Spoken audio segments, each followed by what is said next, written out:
सुदर्शन चक्र दुनिया का सबसे शक्तिशाली शस्त्र जिसने दुनिया से काफी सारी बुराइयां मिटाई और पापियों का नाश किया। महाभारत काल में चाहे समय को रोकना हो या शिशुपाल का वध करना हो, इस चक्र ने भगवान श्री कृष्ण का खूब साथ दिया। लेकिन एक दिन अचानक ये चक्र गायब हो गया और तब से यही सवाल था कि आखिर ये चक्र गया कहाँ। दोस्तों, आज हम आपको बताएंगे कि कैसे इतना शक्तिशाली चक्र कहाँ गायब हो गया। सुदर्शन चक्र हिंदू माइथोलॉजी के हिसाब से दुनिया का सबसे शक्तिशाली हथियार है। ये कोई आम हथियार नहीं है, ये एक ऐसा हथियार था जो दुश्मन को एक ही पल में सर्वनाश कर सकता था। ये भगवान विष्णु का शस्त्र था जिसे भगवान विष्णु और उनके अवतार ही धारण कर सकते थे। ऐसा हथियार जिसका निशाना कभी नहीं चूक सकता था। भगवान कृष्ण जिस कारण भी सुदर्शन चक्र को छोड़ते थे, ये चक्र वही काम करके आता था। सुदर्शन चक्र एक ऐसा अचूक अस्त्र था जिसे छोड़ने के बाद ये लक्ष्य का पीछा करता था। ये आजकल के मिसाइल, रॉकेट, इस सब चक्र के आगे बहुत कमजोर थे।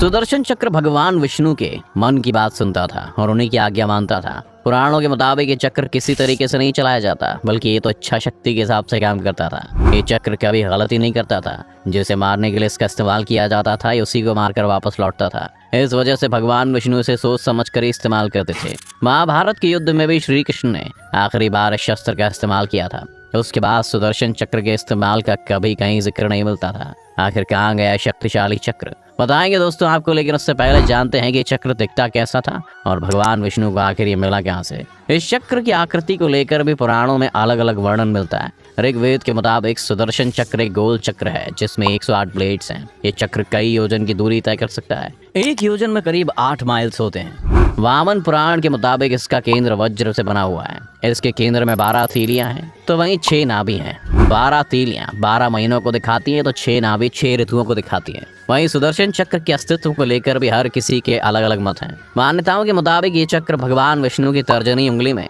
वहीं भगवान श्री कृष्ण के हाथ में अंगूठी की तरह समाया हुआ था जो लगातार घूमता रहता था। ऋग्वेद के मुताबिक ये कोई चक्र था ही नहीं, ये एक समय का चक्र था जो लगातार चलता रहता था। जब भी भगवान विष्णु को समय में फेरबदल करना हो या फिर किसी को उसके पापों की सजा दिलानी हो तो भगवान विष्णु और उनके अवतार इस चक्र के जरिए समय को रोक देते थे। मान्यताओं के अनुसार जब भगवान को किसी पापी का नाश करना होता था तो भगवान समय के चक्र में जाकर दुश्मन को निहत्था कर देते थे और फिर इस पर वार करते थे। भगवान विष्णु इस चक्र को अपनी इच्छा शक्ति के मुताबिक प्रकट करते थे। वहीं भगवान कृष्ण ने सुदर्शन चक्र के जरिए महाभारत काल में बहुत से दुश्मनों का सर्वनाश किया था और वहीं भगवान ने इस समय चक्र के रूप में भी इस्तेमाल किया, इसीलिए इसे समय चक्र कहा गया था। इस चक्र के जरिए श्री कृष्ण समय को रोक कर रख सकते थे, समय के पीछे जा सकते थे, समय के आगे भी जा सकते थे। इस समय चक्र का इस्तेमाल श्री कृष्ण ने महाभारत में जयद्रथ के वध के लिए किया था। दरअसल जब अर्जुन के पुत्र अभिमन्यु को चक्रव्यूह में फंसाकर जयद्रथ ने अभिमन्यु की हत्या कर दी थी, तब अर्जुन ने अपने बेटे की हत्या का बदला लेने के लिए प्रतिज्ञा की थी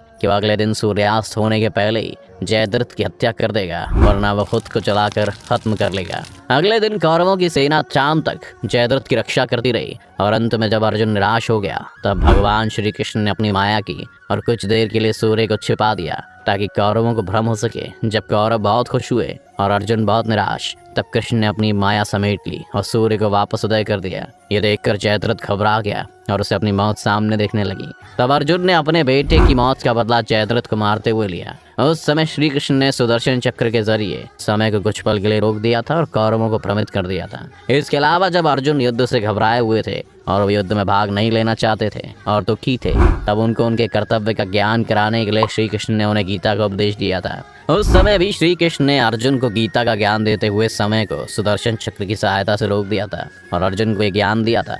बाद में उन्होंने इसी चक्र की मदद से वापस सब कुछ पहले जैसा ही कर दिया था। दोस्तों, इन्हीं सब बातों को लेकर लोगों के अलग अलग मत हैं। कुछ का कहना था कि ये चक्र भौतिक हथियार था ही नहीं, ये तो बस भगवान विष्णु की इच्छा शक्ति से पैदा होता था और भगवान विष्णु इसे जिस तरह से चाहे इस्तेमाल कर सकते हैं। ये भगवान विष्णु की इच्छा शक्ति से पैदा होने के बाद हवा और आग के संयोग से अपना काम करता था। वहीं कुछ लोगों का मानना था कि सुदर्शन चक्र एक भौतिक हथियार था जो भगवान विष्णु और उनके अवतारों को ही मिलता था और सिर्फ वही से चलाने की विधि जानते थे। पौराणिक कथाओं के मुताबिक सुदर्शन चक्र की उत्पत्ति को लेकर अलग अलग कथाएं जुड़ी हुई थी।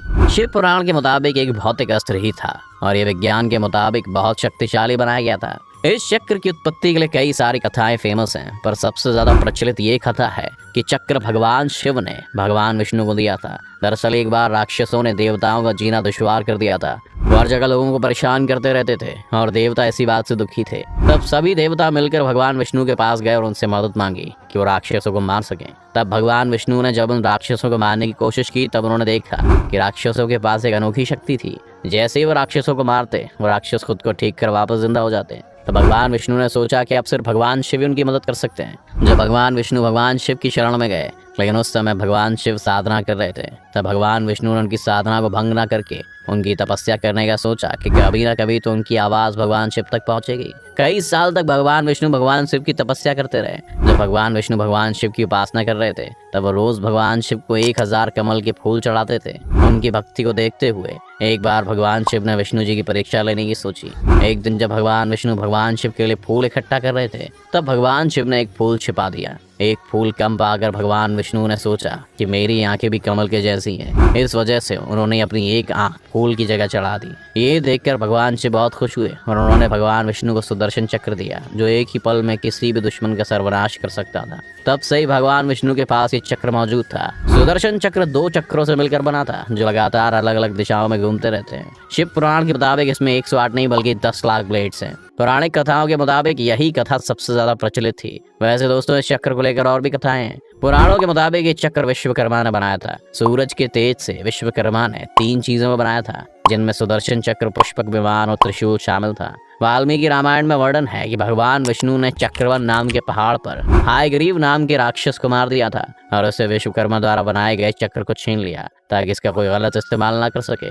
और दोस्तों, ये बात सही नहीं मानी जाती, क्योंकि पौराणिक कथाओं में ये बात का उल्लेख था कि इस चक्र को भगवान विष्णु के अलावा कोई और नहीं चला सकता था, ना ही इसे चलाने की विधि जानता था। कुछ शास्त्रों में ये भी लिखा था कि इसे भगवान बृहस्पति ने बनाया था और उन्होंने चक्र ब्रह्मा, विष्णु, महेश तीनों की शक्तियों को मिलाकर बनाया था और अंत में उसे भगवान विष्णु को सौंप दिया गया। ये कथाएं दोस्तों कुछ मतों में सही नहीं लगती। लोगों का मानना था कि भगवान विष्णु ने ये चक्र खुद ही पैदा किया था, क्योंकि वो खुद को चक्रधारी मानते थे। ये तो सभी मत इस चक्र की उत्पत्ति को लेकर हैं, लेकिन जो बात आज भी रहस्य बनी हुई है वो ये है कि आखिर ये सुदर्शन चक्र आज कहाँ है। भगवान विष्णु का भगवान कृष्ण के बाद कोई अवतार नहीं हुआ, ना ही उनके बाद कभी इस चक्र का कोई उल्लेख हुआ है। दोस्तों, इस सवाल का एक जवाब भविष्य पुराण में मिलता है कि जब श्री कृष्ण ने अपनी देह त्यागी, तब ये चक्र भी उनके साथ ही धरती में समा गया और आज भी ये वही है। कलयुग में अपराध बढ़ जाने पर जब भगवान विष्णु कल की अवतार लेकर वापस आएंगे, तब ये चक्र भी उनको मिल जाएगा, क्योंकि ये चक्र चक्रधारी विष्णु जी का ही था। तो दोस्तों, ये थी सुदर्शन चक्र के बारे में पूरी जानकारी। दोस्तों, आप सुदर्शन चक्र को लेकर क्या सोचते हैं, हमें कमेंट सेक्शन में जरूर बताएं। अगर आपको वीडियो पसंद आए तो इसे लाइक और शेयर जरूर करें। साथ ही अगर आप चैनल पर नए हैं तो सब्सक्राइब करना और बेल आइकन दबाना बिल्कुल